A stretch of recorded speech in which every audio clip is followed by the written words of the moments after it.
Bien, bueno, bienvenidos, bienvenidas a este primer encuentro de estudio del libro de los cambios. Para mí es un placer, les diría realmente, dedicarme a esta tarea y es un tema que me apasiona desde hace muchos años. Voy a estar haciendo algunas breves referencias autobiográficas que espero que no sean muchas para no aburrirlos. Y también voy a estar compartiéndoles algunas imágenes, así que de paso ya les voy dejando ahí disponible en el Meet para que puedan ir viendo. Quizá les aparezca una pantalla ahí de una presentación. Bien, si la conexión llegara a fallar por alguna razón, igualmente todo esto va a estar grabado. Ahí fíjense si les aparece en el Meet, quizá van a ver ahí una presentación que dice I Ching, el libro de los cambios. Bueno, me presento un poco, yo soy Pablo Lacour, algunos quizás ya me conocen de otros cursos. Soy profesor y terapeuta de medicina china y Qigong. Y mi acercamiento al I Ching fue en primer lugar a través de las artes marciales. De hecho, o sea, fue mi primer contacto con la cultura oriental hace unos 20 años aproximadamente. Yo estaba practicando artes marciales y para mí oriental era como todo lo que existe en Asia. Digamos, para mí no había distinción clara entre lo que era China, Japón, Corea, India, incluso se mezclaba un poco también. Era todo un misterio. La cultura oriental siempre me cautivó y bueno, uno de los primeros contactos que tuve con la cultura oriental, les decía, fueron las artes marciales, en particular el taekwondo. No sé si ven la imagen ahí, si reconocen qué es esa imagen. Ahí recuerden, pueden utilizar el chat para ir dejando sus comentarios. Esa imagen, bueno, en principio tiene un símbolo, que es el símbolo de Yin y Yang, muy conocido, y después alrededor aparecen estos otros cuatro elementos, que les vamos a llamar los cuatro trigramas, que si saben de lo que estamos viendo, esto es la bandera de Corea del Sur. Bien, importante hoy en día, no es una bandera antigua, esta es la bandera actual de Corea del Sur, para que vean la influencia que ha tenido y que sigue teniendo al día de hoy esta cosmovisión china, podríamos llamar, que implica los conceptos básicos de Yin y Yang, por ejemplo, y los trigramas. Ahora bien, una de las preguntas que yo les hacía más temprano es si conocen el I Ching, si saben, por ejemplo, quién lo escribió. Es una respuesta que no es tan sencilla de obtener, porque no está a veces tan claro explicado según los libros que uno acceda. Uno puede conocer distintas traducciones, versiones, ¿no? Así que vamos a tratar de primero dilucidar eso para conocer el origen de lo que vamos a estar estudiando y después tratar de ir profundizando un poco más en los desarrollos. Esto como comentario, esto es una cita de Confucio, que dice: a la edad de los 70 años decía que si algunos años fueran añadidos a su vida, dedicaría 50 años al estudio del I Ching, del libro de los cambios, y luego podría llegar a ser grande y sin falta. Bien, esto decía Confucio a la edad de los 70 años. Fíjense que Confucio fue uno de los grandes contribuidores, no sé si está bien dicho eso, una de las personas que más aportó como comentarios, que me hizo más contribuciones, ¿sí? al I Ching, al estudio del I Ching, y la influencia que tuvo Confucio en la cultura china fue realmente enorme. Al día de hoy sigue estando vigente. Entonces es una de las personas que más aportes hizo a este texto. De hecho, vamos a estar hablando un poco de contexto histórico. Pero es curioso lo que él dice. Él dice, si bien dedicó gran parte de su vida al estudio, él decía: si tuviera 50 años más, o algunos años más, le dedicaría 50 años al estudio del I Ching. Esto ya nos da una idea de que no es un libro, digamos, que podamos tomar a la ligera. No es algo que podamos decir, bueno, lo estudio en un periodo de tiempo que pueda llegar a ser lo que dure, por ejemplo, una carrera universitaria o una formación formal, digamos, de grado en cualquier sistema. Son varios años. Bueno, esto va más allá de esa escala temporal. De hecho, estamos haciendo referencia a sabiduría ancestral, podríamos decir, y nos puede acompañar a lo largo de toda nuestra vida. Entonces, no importa cuánto tiempo nos quede por delante, a lo mejor no nos queda por delante 50 años, igualmente podemos obtener un gran provecho a través del estudio del I Ching. Bien, bueno, Algunos personajes importantes que me gustaría presentarles. En primer lugar, Fuji, por ejemplo, es uno de los dioses mitológicos.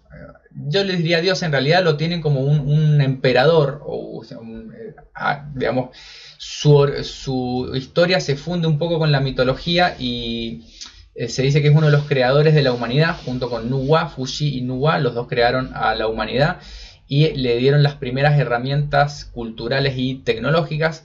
Y a Fuji se le atribuye, digo se le atribuye porque es difícil de chequear esto, pero se le atribuye la creación de los trigramas, que se dice que los obtuvo de una visión, podríamos decirlo así, de un dragón caballo que emerge del río amarillo y tiene dibujado en su lomo el diagrama del río, que es una suerte de configuración numerológica, en el cual están inscritos, bueno, los 5 elementos también, el concepto de yin y yang, y también de ahí se dice que él deriva los 8 trigramas primarios. Trigrama significa 3 líneas, para los que no lo conocen, ahí los vamos a estar presentando más adelante. Bien, entonces este personaje mitológico. Curioso, quería buscar alguna imagen de Fuji para presentarles y bueno, encontré una escultura en la montaña, en una montaña en la provincia de Hubei, bastante impresionante. La verdad, a mí me llamó mucho la atención. Entonces esto es casi como una divinidad para los chinos, este personaje. Luego, posteriormente, en el comienzo de la dinastía Zhou, está este personaje que es el rey Wen. El rey Wen fue quien toma los 8 trigramas y los combina entre sí para dar formación a los 64 hexagramas. Y también se obtiene del rey Wen, digamos, un arreglo que se dice que es una forma de configurar los 8 trigramas, que es lo que se llama la configuración postnatal, también se le atribuye al rey Wen. El rey Wen, en un poco de contexto histórico, digamos, esto es de unos 11 siglos antes de nuestra era, aproximadamente su nacimiento, y él estaba, digamos, en el origen de la dinastía Zhou. La dinastía Zhou fue muy importante para China y una dinastía en la que se lograron avances culturales muy trascendentales. Por ejemplo, se abolió la esclavitud, por ejemplo, y se lograron grandes avances en cuanto al ordenamiento social. Entonces el rey Wen no solamente era conocido por sus aportes, digamos, de ordenamiento, de creación de la cultura china como la conocemos hoy, sino también, bueno, hizo en particular este estudio, esta creación de la secuencia de los hexagramas y la creación de los 64 hexagramas se le atribuye a él. También se dice que el comentario en la decisión, cuando estudiemos los hexagramas, que son como los capítulos de I Ching, se le atribuyen al rey Wen. El rey Wen, un poco de contexto histórico, estaba, digamos, en conflicto con el tirano de Shang, que era la dinastía anterior al rey Wen, de la cual existen registros arqueológicos en los cuales ya se practicaban de alguna manera ciertas formas de adivinación, que era parte de la cultura china de esa época. Se utilizaban caparazones de tortuga, por ejemplo, como uno de los métodos de adivinación, en los cuales a través de fisuras de perforaciones que se hacían sobre esos caparazones, por ejemplo, se arrojaban al fuego y de las llamas se obtenían las líneas de cambio que después arrojaban los trigramas, por ejemplo. Bueno, ese es el método más arcaico. Después el rey Wen se dice que desarrolla los otros métodos también de consulta, por ejemplo, con las varillas. Bien. Por ahí, bueno, estos comentarios, algunas de las interpretaciones que yo voy a estar diciendo quizá no coincidan con lo que ustedes hayan estudiado previamente. Entonces, si encuentran errores, obviamente, en lo que yo digo, por favor, lo pueden compartir también su visión. Esto es una interpretación. Bien. Bueno, entonces rey Wen, personaje importante en el desarrollo de I Ching. Después viene el duque de Zhou, también importante en la dinastía Zhou. Él, digamos, se transforma en gobernador regente de la dinastía Zhou durante una época en la cual el rey heredero no tenía edad suficiente para gobernar, y el duque de Zhou también hace unos aportes importantes al texto de I Ching, en el cual, sobre todo lo que son las líneas de cambio, los comentarios a cada una de las líneas de cambio como etapas de desarrollo de cada hexagrama. Digamos, cada hexagrama, vamos a estar hablando de esto, pero cada hexagrama representa una situación en particular. que viene de la combinación de estos 8 elementos primarios, que son los trigramas, que ya los vamos a presentar más adelante, pero básicamente cada hexagrama son 6 líneas, tiene como una progresión desde el principio hasta el final, desde la línea base, se construyen de abajo hacia arriba, hasta la línea superior. Entonces cada una de esos pasos, de esas transiciones o etapas, lleva un comentario en el cual estos comentarios se le atribuyen al duque de Zhou, como uno de los personajes que también hizo grandes aportes al texto del I Ching. Cada línea se llama Yao, también cada línea Yao. Bien. Y por último, Confucio. Acá se ve una estatua de Confucio muy importante en la cultura china. Se dice que él es quien le aporta lo que son las 10 alas, se llaman, que son los comentarios a tanto los trabajos previos del rey Wen, como a los comentarios al el trabajo del duque de Zhou, ¿no? Entonces, entre estos 3 personajes, a grandes rasgos se podría decir que son quienes configuraron o dieron origen a el libro de los cambios. Entonces Confucio toma el trabajo del rey Wen y toma el trabajo del duque de Zhou y hace comentarios que, digamos, añade como explicaciones más completas de cada uno de estas componentes del libro de los cambios. Un poco de contexto histórico. Confucio pertenece a la etapa tardía de la dinastía Zhou, que sería la dinastía Zhou, se dice oriental, porque en un momento se tiene que mudar la capital de la dinastía Zhou, donde ya estaba en decadencia esta dinastía. Entonces mucho del trabajo de Confucio era utilizar la sabiduría, o él pretendía utilizar la sabiduría de los ancestros, de los reyes de antaño, de los hombres de antaño, de los ancestros, para restablecer el orden social y configurar una sociedad más justa y más benevolente también. Después la historia de Confucio es muy interesante para que la estudien, pero básicamente, si bien él no logra quizá su cometido durante su vida, hay una escuela de pensamiento que toma las enseñanzas de Confucio y tiene una influencia importantísima en todo lo que va a ser después la cultura china. Entonces, si quieren conocer a fondo la cultura china, no pueden desconocer el trabajo de Confucio y después y también el I Ching, por lo tanto. Bien. Bien, otro personaje interesante para presentarles es Richard Wilhelm, que es quien trae por primera vez en el siglo XX el I Ching a Europa. Richard Wilhelm era un sinólogo, es decir, un estudiante de la cultura china, teólogo y misionero alemán, jesuita, tengo que añadir también, que tradujo muchas obras de la filosofía china al alemán y lo trae a Europa. Wilhelm recibe enseñanza directa de un maestro chino, que se menciona por ahí en algunos lugares, y es quien trae esta primera versión en lengua europea a la cultura occidental.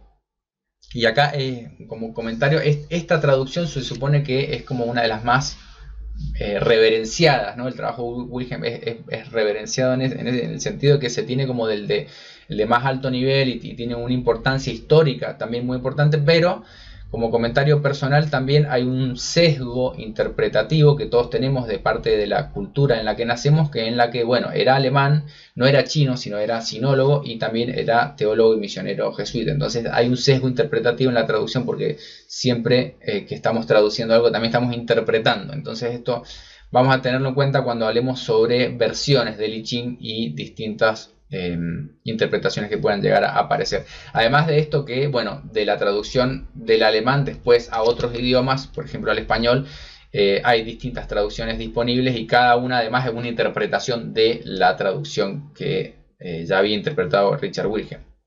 Entonces, personaje muy importante. Su hijo también continuó el estudio del I Ching, Helmut Wilhelm, y como nota interesante, Richard Wilhelm era amigo personal de Jung, Carl Gustav Jung, uno de los padres fundadores de la psicología moderna, que, digamos, no soy especialista en Jung, pero es muy, muy interesante su trabajo. Nos aporta, por ejemplo, un concepto que al día de hoy tiene mucha vigencia, que es el concepto de sincronicidad. No sé si lo han escuchado alguna vez. Bueno, una de las primeras personas que acuña esto y lo presenta es Jung, donde habla de que dos sucesos vinculados en un mismo momento, o sea, simultáneos, están vinculados aunque no sea en un sentido causal. O sea, acausal, no en un sentido de causa y efecto. De hecho, haciendo un comentario también a un filósofo muy conocido, Nietzsche, decía que causa y efecto era una hipótesis de trabajo, de la ciencia. No es una verdad absoluta. Bueno, Carl Gustav Jung propone otra hipótesis, que es la hipótesis de sincronicidad, en la cual los eventos no se vinculan necesariamente por causa y efecto, sino también por este fenómeno de sincronicidad, por la simultaneidad de los acontecimientos. Con este concepto, por ejemplo, es con el que se trabaja en la astrología, de cualquier astrología puede ser china, tibetana, india, cualquier astrología que estén trabajando, habla de, bueno, lo que sucede en el momento del nacimiento, imprime una configuración energética sobre la persona que está naciendo, por ejemplo. Entonces, esa hipótesis de trabajo de la sincronicidad, definida por Jung, es esto. Después, si ustedes estudian o no, utilizan la astrología, es otro tema, pero digamos, ese es el nivel de importancia que tiene este concepto. Jung hizo un trabajo también muy importante a nivel del estudio de arquetipos, trajo el concepto de inconsciente colectivo también, y bueno, él, digamos, era amigo personal de Wilhelm, como les decía, y también le hace un prólogo a la traducción de Wilhelm como una suerte de presentación en social. El personaje Jung muy interesante porque, si bien es uno de los padres de la psicología moderna, también era un estudioso muy dedicado al estudio de elementos de la cultura también oriental. Bien, entonces, bueno, nos quedamos con este concepto de sincronicidad de Jung. Lo vamos a utilizar porque cuando hablemos de cómo se lee el I Ching, es importante tener en cuenta esto como marco de interpretación. Quizá esto no es chino, obviamente, pero como marco de interpretación, como marco teórico, nos puede servir a la hora de entender cómo es una lectura del I Ching, que no es un libro que se lea de forma lineal. Bien, bueno, acá les estoy presentando los 8 trigramas. Como concepto, ya acá tenemos un montón de conceptos a definir. Por ejemplo, el Wu-Ji, el vacío absoluto, el vacío primordial, podríamos pensar. Lo no manifestado se transforma en el Tai-Ji. Tai-Ji se puede traducir como el gran fundamento, que es esta primera aparición de lo manifestado. O sea, de la nada aparece algo, ¿no? Y del Tai-Ji viene la separación en Yin y Yang, en dos formas, el principio de polaridad. De estas dos formas, a su vez, se desarrollan las 4 imágenes, donde tenemos el gran Yang, ¿no? El Yang máximo, el gran Yin, gran Yang mínimo, tenemos Tai Yang y Tai Yin, y luego tenemos el pequeño Yin y el pequeño Yang, que es Xiao Yin y Xiao Yang. Estas 4 imágenes, añadiendo, fíjense en la representación, si con una línea entera o partida representaba Yin y Yang, con 2 líneas ya puedo representar 4 configuraciones, y con 3 líneas paso a representar los 8 trigramas u 8 situaciones. Esto es el Pagua, bien, que son los 8 elementos, los 8 arquetipos básicos, que van a ser cielo, tierra, agua y fuego, lago y montaña, y trueno y viento. Van a ser las 8 figuras, los 8 elementos de los cuales se van a estar componiendo los hexagramas. Acá tenemos, vale la pena mencionar también que esto es un desarrollo de lo que en términos de matemáticos se denomina sistema binario. El sistema binario fue desarrollado en Occidente por Leibniz cerca del siglo, creo que fue el siglo XV o XVI. Este desarrollo ya lo habían hecho los chinos en el año, bueno, en el siglo X antes de nuestra era, o sea, hace 3000 años que ya venían haciendo este desarrollo, quizás no con la misma perspectiva, pero sí a nivel de pensamiento abstracto. Fíjense la historia y la evolución que tiene esto y la importancia. Bien, también interesante pensar en el origen de estos trigramas que se le atribuyen a Fuxi. Fuxi tenía unos atributos, digamos, sobrehumanos, era una suerte de divinidad o padre creador. Entonces ahí da mucho para debatir sobre cuál es el verdadero origen de estos trigramas, si fue un desarrollo, de dónde vino, ¿no? Es como muy interesante para detenerse a pensar esto. Pero en principio estos van a ser los 8 trigramas, con los cuales se van a componer luego los hexagramas. De estos 8 trigramas tenemos dos tipos de arreglos. Por ejemplo, esto es el Pakwa, esto se utiliza mucho, por ejemplo, en el Feng Shui, como lo quieran pronunciar, que es cómo se configuran o cómo se ordenan, por ejemplo, según las direcciones. Tenemos el arreglo prenatal o del cielo anterior, que se le atribuye también a Fuxi, y el arreglo postnatal o del cielo posterior, que se le atribuye al Rey Wen. En principio se cree que el arreglo del Rey Wen fue el primero que surgió y posteriormente, como un desarrollo más abstracto, se creó el arreglo prenatal. Después podemos explicar un poco más en qué consiste el arreglo postnatal, que tiene que ver con el universo manifestado, por así decirlo, con lo tangible, con lo real, y después el arreglo prenatal es algo así como que tuviera que ver con el universo no manifestado, con el mundo de las ideas. Es como si tuviéramos las ideas y las formas, algo así como con esta abstracción de lo no manifiesto y lo manifiesto. Bien, tenemos estos dos tipos de arreglo. Por ejemplo, en el arreglo postnatal existe también un ciclo que está ordenado con una correlación entre, por ejemplo, las 4 estaciones. Tenemos el fuego arriba, Li arriba, y el agua abajo. El fuego representa el verano, el agua al invierno, y luego tenemos Chen, el trueno, que representa la primavera, y Tui, que representa el otoño. Entonces tenemos el ciclo de las estaciones, o si lo llevamos, por ejemplo, a la progresión a lo largo de un día, tenemos amanecer, mediodía, atardecer y medianoche, etc. Entonces esto podemos hacer muchos desarrollos de el arreglo postnatal y después interpretar a partir de ahí el universo manifestado, las formas, lo evidente, esta observación de la naturaleza a través de la cual se deducían las leyes que regían el cosmos, por así decirlo, y de la cual después se intentaba aplicar esto en distintos planos, por ejemplo, del plano de la naturaleza, traerlo a lo humano, ¿no? Así como es en el macrocosmos, traer al microcosmos, traer de la naturaleza al gobierno, y del gobierno quizá a la familia, y la familia quizá al gobierno de uno mismo, a la regulación interna, ¿no? Esto tiene como muchas escalas de aplicación como sistema de interpretación de la realidad. Por eso es muy interesante este desarrollo. Bien. Bueno, se dice, esto solamente un comentario, no lo vamos a desarrollar ahora, pero se dice que el diagrama del río amarillo, que es esta visión que tiene Fuxi, es de donde se deducen posteriormente los trigramas.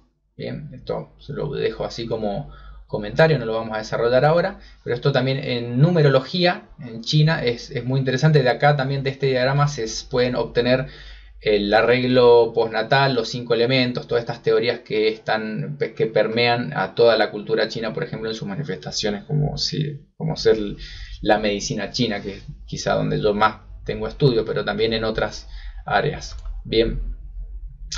Después tenemos los 64 hexagramas. Los 64 hexagramas están divididos en lo que sería el canon superior, que es como la primera parte, y después el canon inferior. El canon superior hace más referencia a observaciones de los fenómenos naturales, y el canon inferior hace observaciones más bien de los fenómenos humanos.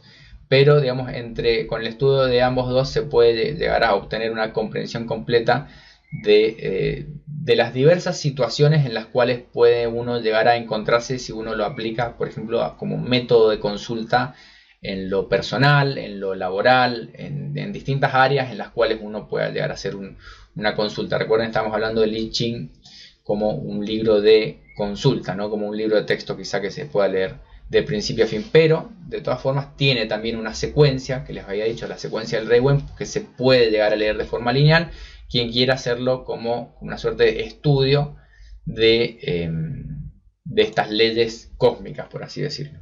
Bien, bueno, acá hablando ya un poco más concreto en qué consiste un hexagrama, vamos a tener distintas partes. Cuando empecemos a hablar de cada uno de estos hexagramas, tenemos, por ejemplo, según la traducción, esto puede llegar a cambiar, pero el número ya está preestablecido en la secuencia del Rey Wen. Está el nombre también está preestablecido. Después hay una explicación, una interpretación del nombre, por ejemplo, que esto tiene que ver con una traducción del hexagrama. Luego cada hexagrama se compone de los dos trigramas. Tenemos el trigrama superior y el inferior, que lo van a componer, y esto a partir de la interpretación de estos símbolos. Por ejemplo, si tuviera el trueno y la lluvia, ¿no? En este caso, que es el hexagrama número 40, este texto con el cual estoy trabajando, por ejemplo, traduce alivio, ¿no? Como el alivio luego de una gran tensión. Imagínense visualizar las nubes acumuladas y de repente se produce la lluvia, se produce la tormenta, cae el agua, y después de esa tensión acumulada viene el alivio. También alivio porque la lluvia representaba para la agricultura el alivio real, representaba parte de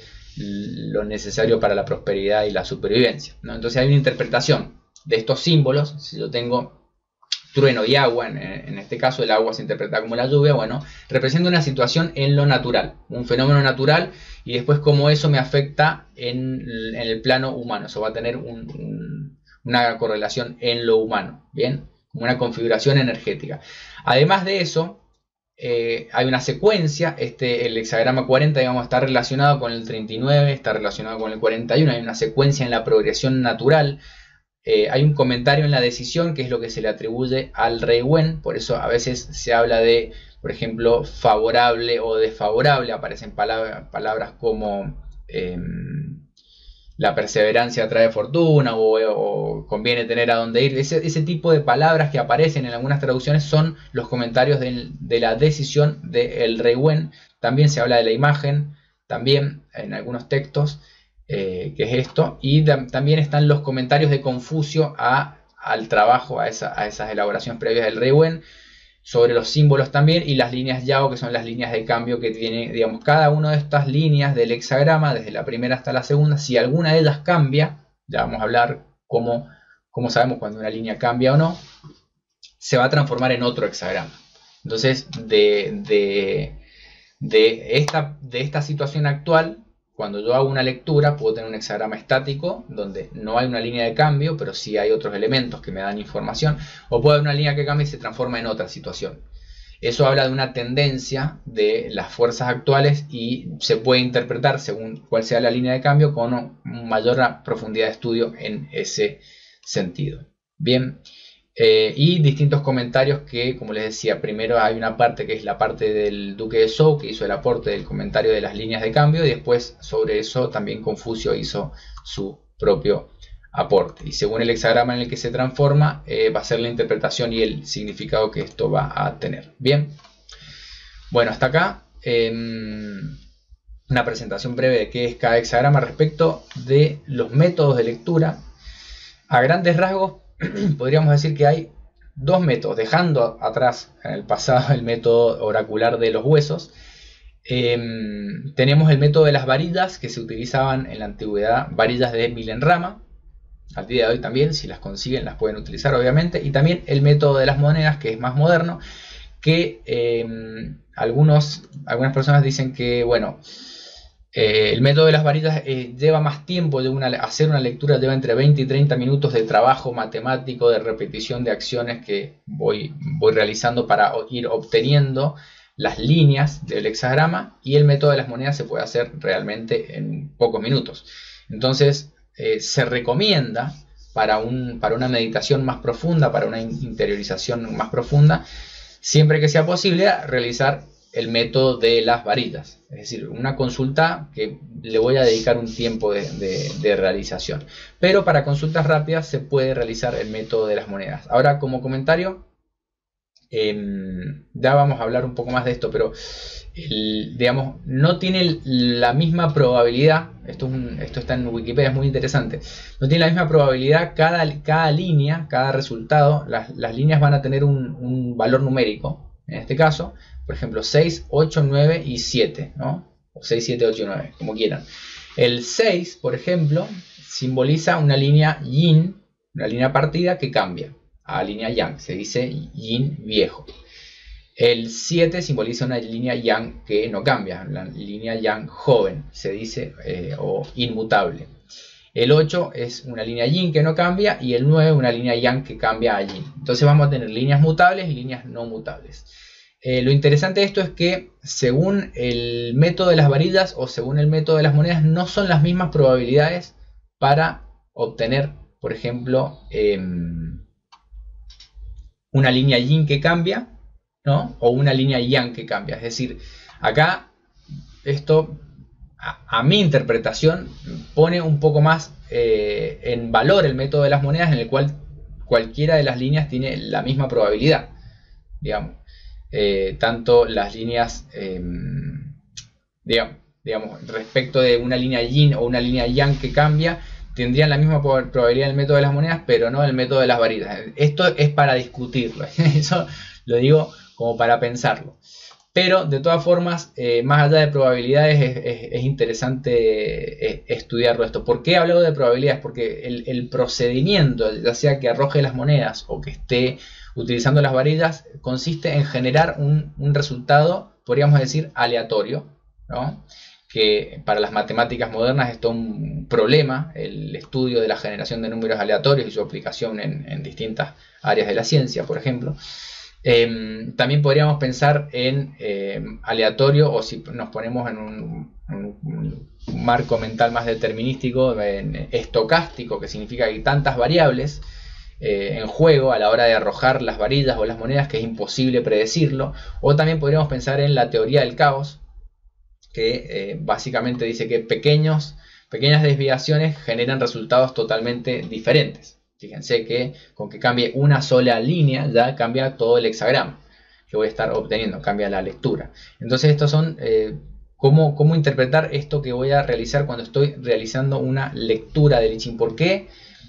¿Qué significa esto? En términos antiguos, digamos, ¿no? Ellos quizás no pensaban en teoría del caos o estocástico o aleatorio, etc. Sino lo que estaban haciendo era entregar el control, por así decirlo, ceder la respuesta en la consulta a algo que estaba más allá del control, más allá de su propia decisión. Es esa intervención o esa relación con lo no manifestado, con lo divino, ¿no? Que me permitía entrar en contacto con lo que estaba más allá de mi capacidad, podríamos pensar, racional de entender las cosas. Entonces, los métodos oraculares era un consultar con un algo que está más allá de mi propio control.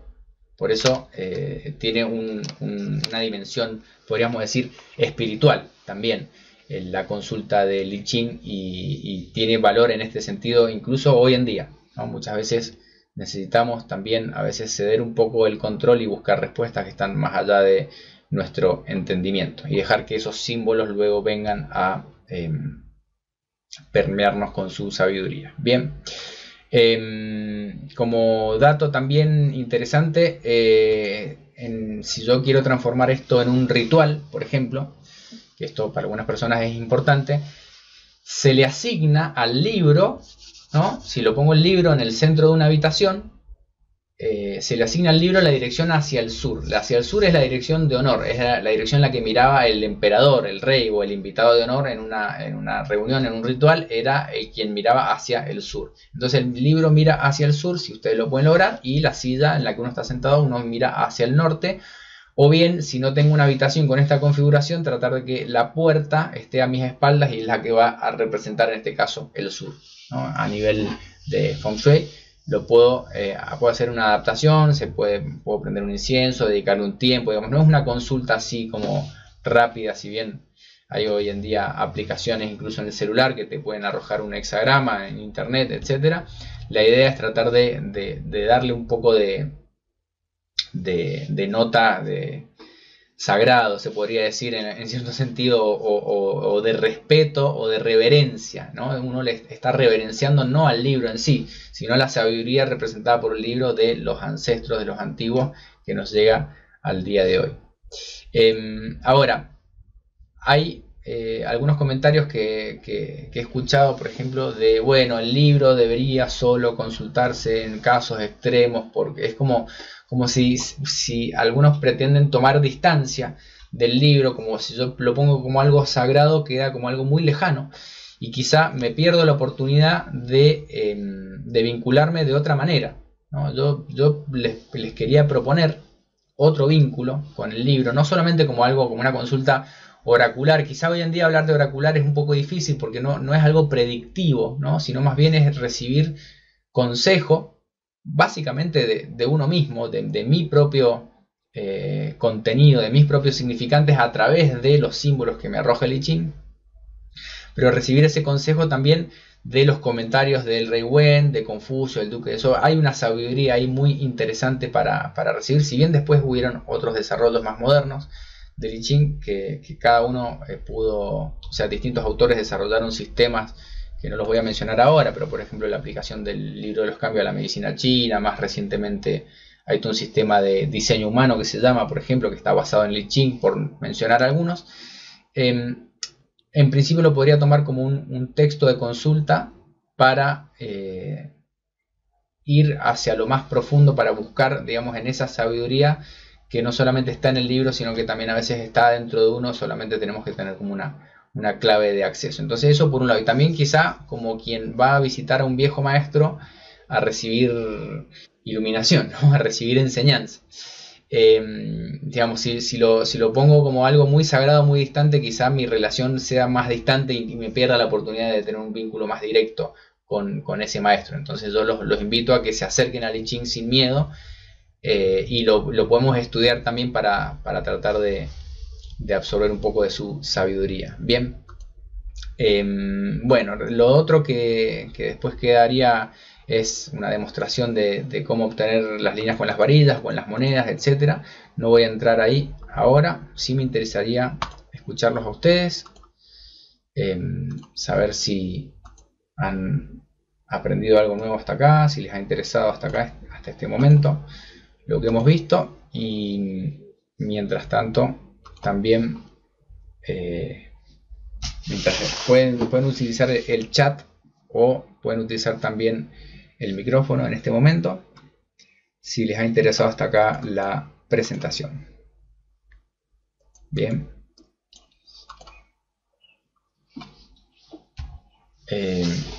Mientras quiero leer una cita. Esto está en el libro de Beyond Shen, un libro que traduje hace un tiempo, de terapia de emisión de chi. Hay un capítulo que dice aplicación del libro de los cambios a la medicina y a la terapia de emisión de chi. La cita es de un texto antiguo de Chang Chie-Bing de 1624, en el año 1624, que dice en el libro Suplementos Ilustrados del Canon Clasificado, dice: sin la comprensión del libro de los cambios, uno no es digno del nombre de médico imperial. Bien. Y también dice: la semejanza de la medicina y los cambios en su origen es la semejanza de ellos en su variación. O la filosofía de los cambios implica a la de la medicina y la filosofía de la medicina se beneficia de la de los cambios. Y también la variación de los cambios recae en el universo, mientras que la aplicación de la medicina recae en el ser humano. Bueno, algunos textos así que son como para interpretar, pero habla de la importancia que tiene en el estudio de estas cuestiones. Entonces, este concepto de médico imperial era la escuela médica imperial era una de las más importantes en la China antigua respecto de la formación de los médicos. Entonces hablaba que ser digno de médico imperial implicaba conocer realmente la filosofía de los cambios. Dice: para mí es todo nuevo, vi el libro hace muchos años, me resulta muy interesante en este momento. Bueno, te invito a que hagamos un estudio más profundo de este material. La verdad que yo encuentro sinceramente fascinación por estos temas, y mientras más estudio, más apasionante se me hace esta cuestión. Tuve muchas noches de quemarme las pestañas, como se dice, en los que realmente la mente racional alcanza sus límites, ¿no? Entonces también de esos momentos llegué a la conclusión de que muchas veces hay que dejar un poco de lado el pensamiento y entrar más en un estado más de meditación, más de reflexión, y meditar incluso sobre el símbolo, quizás sin tanta lectura, prescindir un poco de las traducciones y volver a la contemplación de los símbolos primarios como método de introspección también, y cada tanto volver también a la interpretación de los hexagramas. Pero digamos, hay que tener un cuidado, yo les recomiendo, con el uso de la herramienta de la mente. como herramienta, digamos, es como que como la espada que se utiliza demasiado pierde su filo. No sé si lo han escuchado eso, pero a veces la mente, digamos, cuando encuentra algo que no puede atravesar, conviene dejarla de lado y tratar de entrar en un estado más contemplativo, ¿no? A ver, César dice, muy bueno, gracias, me gustaría usarlo para mí y los pacientes. Vivo más en la parte de lo invisible que en este plano. Bueno, sí, en cierto sentido, todos tenemos partes invisibles. Tenemos muchas cosas que no son evidentes, pero que están ahí moviéndonos desde ese lugar aparentemente oculto. Bien. Dice, yo llevo un par de años estudiando el I Ching, se dice que es la raíz de la medicina china, mi inclinación es por la parte médica del I Ching. Bueno, sería muy interesante, ¿sí?, profundizar en el estudio de el I Ching y la medicina china. Yo les vuelvo a decir, no soy especialista en I Ching, soy estudiante del I Ching. Ahí, digamos, yo creo que para tener ese nombre habría que dedicarle toda una vida de estudio. Pero sí les propongo que podamos emprender quizá un camino de estudio del I Ching y, por ejemplo, su aplicación en la medicina china sería muy interesante. Siempre que quieran acompañar, es una de las ramas ahí de estudio interesante. Digamos, hay como propuestas de estudio, hay tres vertientes. Por un lado, un estudio bien de los elementos más básicos, de la teoría básica del I Ching y sus elementos culturales para entenderlo también en su contexto, en su origen. Por otro lado, el estudio del I Ching en sí mismo, de los hexagramas, de su simbología, de su numerología, por ejemplo, y cómo de ahí derivan distintas interpretaciones, no solo a la medicina china, sino a distintas áreas también, que yo pueda derivar esas interpretaciones para que ustedes quizá también hagan sus propios desarrollos. Y por otro lado, también como algo bien específico, en la aplicación del I Ching a la medicina china. Eso sería como una tercera vertiente de estudio de las cuales puedo pensar en este momento. Ahora, es una invitación. Esto es una invitación, obviamente. Voy a esperar, en función de los comentarios que ustedes me hagan, voy a elaborar también quizá una propuesta más concreta. Y mientras tanto, también voy a ir compartiendo más material. Para los que, bueno, la idea de esta charla es una presentación también, un aporte voluntario para quienes quieran apoyar esta propuesta. Y obviamente los que hagan aporte van a recibir material adicional, además de acceso a la bibliografía mía, a las traducciones que vaya realizando también. Y bueno, y la idea es tratar de conformar un grupo de estudio que empiece a andar camino en estas distintas áreas.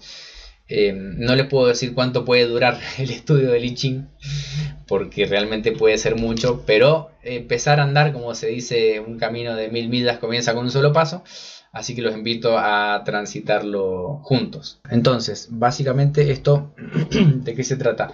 De armar un grupo de estudio con un programa que también un poco lo puedan ir definiendo quienes vayan participando, con estas distintas ramas. Primero estudiar el I Ching en sí mismo, estudiar el I Ching y sus orígenes y su conformación también, y también estudiar lo que sería la aplicación en medicina china como tema, porque bueno, mucho del público que ya me conoce viene del área de la medicina china.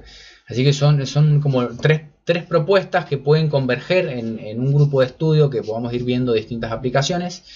Después, si les interesa participar, les voy a enviar más información.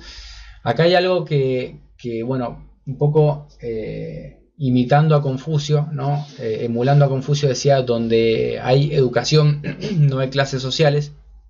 Y la verdad que me gustaría que todos puedan participar, todos los que estén interesados, pero entiendan también que esto necesita, digamos, financiamiento para poder suceder.